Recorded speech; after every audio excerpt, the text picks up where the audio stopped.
चलिए स्टार्ट करते हैं। यह वीडियो संविधान के भाग 3 अर्थात मौलिक अधिकार से संबंधित होगा।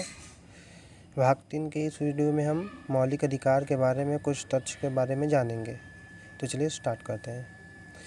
देखिए, मौलिक अधिकार के बारे में पहले कुछ पॉइंट है, उसके बारे में हम लोग को देखना है क्या है। देखिए, ये भाग 3 का विषय है, यानी भाग 3 संविधान के भाग 3 में मूल अधिकार के बारे में दिया गया है। और कहाँ से आर्टिकल दिया है, तो 12 से 35 तक में आर्टिकल दिया है। ठीक है, इसमें मूल अधिकारों की व्याख्या हुई है। अब देख लेते हैं पॉइंट वाइज। पहला पॉइंट कहता है भारत में मौलिक अधिकार यूएसए से लिया गया है, यानी जब संविधान बन रहा था तो उससे पहले सबसे पहले मौलिक अधिकार का वर्णन आपका यूएसए के संविधान में ही आया था, और जैसा वहाँ पे मौलिक अधिकार का एक स्वरूप है वैसा ही भारत में लिया गया है। ठीक है, लेकिन थोड़ा सा डिटेल रूप में लिखा गया है। देखिए, इसे यानी भाग 3 को यानी मौलिक अधिकार वाले सेक्शन को भारत का मैग्ना कार्टा यानी अधिकार पत्र कहा जाता है। क्यों कहा जाता है? अधिकार मतलब यहाँ पे जनता को एक मूल अधिकार दिया गया है संविधान के तहत, यानी भाग 3 के द्वारा। देखिए, मैग्ना कार्टा क्या था? एक ब्रिटेन में 1215 में वहाँ के पब्लिक ने अपने एक तरह से अपने प्रतिनिधि के माध्यम से एक घोषणा पत्र दिया था वहाँ के राजा को। ठीक है, पहले वहाँ पे राजशाही था जिसमें उन्होंने कई सारे अधिकार की मांग की थी। वैसे ही इसको कहते हैं उसी से रिलेटेड में भारत का मैग्ना कार्टा। अब देखते हैं, अगला पॉइंट आता है मूल अधिकारों के संबंध में सर्वाधिक विवरण विश्व के सभी संविधानों में से भारतीय संविधान में किया गया है। देखिए, सबसे पहले संविधान में मौलिक अधिकार तो यूएसए में आया था, ठीक है, विश्व के किसी भी संविधान में, लेकिन सबसे डिटेल में जो मौलिक अधिकार के बारे में आपको बताया गया है वो भारतीय संविधान में। वैसे भी भारत का संविधान विश्व का सबसे विस्तृत संविधान माना जाता है। विस्तृत इस आपके रूप में कि इसमें हर एक बात को बहुत डिटेल में कहा गया है। ठीक है ना, कहीं पे भी कन्फ्यूजन नहीं आता है। बाकी सब संविधान में शॉर्ट में लिखा गया है। अगला पॉइंट आता है सर्वप्रथम मौलिक अधिकार यूएसए के संविधान में आया है, ये बताया गया था। अगला देख लेते हैं, यूएसए विश्व का प्रथम यानी और सबसे प्राचीन लोकतंत्र है। लोकतंत्र का मतलब यही है। देखिए, लोकतंत्र अलग अलग तरीके से आता है। गणतंत्र कौन हो गया, लोकतंत्र क्या होगा, यहाँ पे इन्होंने घोषित किया था कि वहाँ पे जो संविधान है उसकी शक्ति आपकी उसके आपके जो सोर्स है वो पब्लिक होगा। ठीक है ना। और गणतंत्र का मतलब ये होता है कि वहाँ पे जो मुखिया होते हैं, जैसे भारत में प्रेसिडेंट चुने जाते हैं, तो इस वजह से भारत को गणतंत्र कहा गया है। और लोकतंत्र मतलब जहाँ पे लोगों का शासन हो। संविधान में कहा गया है कि संविधान में जो आपके अधिक शक्ति है, पावर है, उसके सोर्स भारत की जनता है। यानी भारत में जो शक्ति के सभी सोर्स है वो भारत की जनता होती है।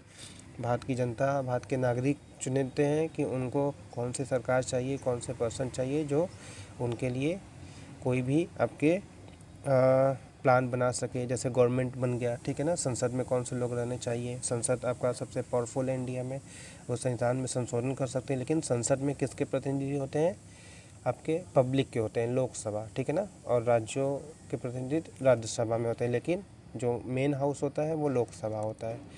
तो इसी तरह कहा गया है कि सबसे पहले और सबसे प्राचीन, जो सबसे पहला होगा वो सबसे प्राचीन भी होगा। वैसे कहते हैं तो कि इसमें लोकतंत्र आपका सबसे पहले रोमन जो ग्रीस आपका साम्राज्य था उसमें था, और उससे पहले यहाँ पे था हम लोग के जो 16 महाजनपद था, ठीक है ना।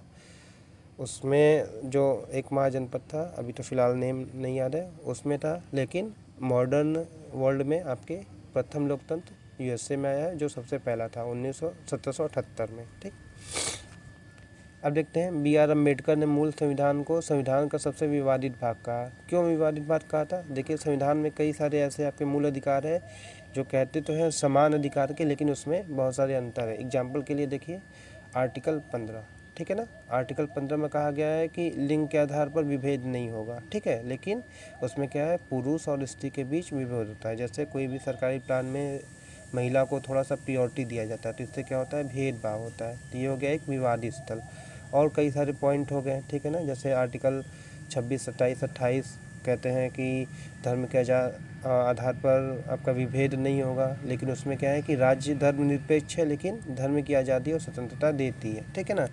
ऐसे कई सारे संविधान में पॉइंट आते हैं जिसमें मूल अधिकार के अगेंस्ट में आपके पॉइंट जाते हैं। इसलिए बी.आर. अम्बेडकर ने मूल अधिकार को संविधान का सबसे विवादित भाग कहा है। अब देख लेते हैं अगला पॉइंट क्या आता है। देखिए दिया है, सर्वप्रथम 1931 के कराची अधिवेशन की अध्यक्षता करते हुए वल्लभ भाई पटेल ने मौलिक अधिकार की मांग की थी, ठीक है ना। यानी भारत में सबसे पहले मौलिक अधिकार की मांग किसने की थी वैधानिक रूप से? ये हो गया 1931 का कराची अधिवेशन हुआ था। कांग्रेस का बहुत सारे अधिवेशन होते थे, ठीक है ना। जैसे 1930 में हुआ था, 1929 का लाहौर अधिवेशन हो गया था, ठीक है ना। तो उसमें ये था कि 31 का अधिवेशन की अध्यक्षता सरदार वल्लभ भाई पटेल किए थे। इससे एक पॉइंट ये भी आता है कि कांग्रेस के किस अधिवेशन की अध्यक्षता सरदार वल्लभ भाई पटेल ने किया था, तो कराची अधिवेशन की अध्यक्षता, ठीक है ना। इसी में आपको झंडे में वो आया था, चक्र का मतलब एक सिंबल ऐड हुआ था, ठीक है। तो उन्होंने मौलिक अधिकार की अध्यक्षता करते हुए मांग की थी। तो भारत में पहली बार कांग्रेस के थ्रू यही मांग हुआ था, मौलिक अधिकार की मांग किसने की थी? सरदार वल्लभ भाई पटेल ने। इस अधिवेशन में कराची अधिवेशन की अध्यक्षता करते हुए। अब देखते हैं, देखिए मूल संविधान में यानी जो 26 जनवरी 1950 को लागू हुआ था उसमें 7 मूल अधिकार थे। फिलहाल अभी वर्तमान में 6 है, जिसमें से एक मूल अधिकार आपको संपत्ति का मूल अधिकार था, उसको हटाकर उसे कानूनी अधिकार बना दिया गया।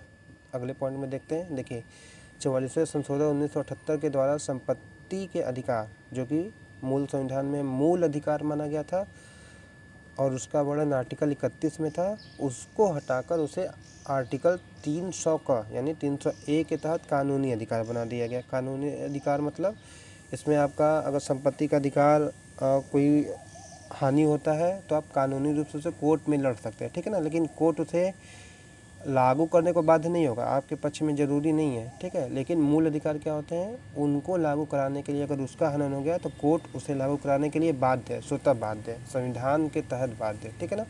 लेकिन कानूनी अधिकार में आपका वाद विवाद होता है, उसमें सही गलत देखा जाएगा। तो कानूनी अधिकार बना दिया गया, जिससे अब वर्तमान में 6 मूल अधिकार रह गए। तो देखिए ये पार्ट था आपका मौलिक अधिकार से संबंधित इंट्रोडक्शन पार्ट।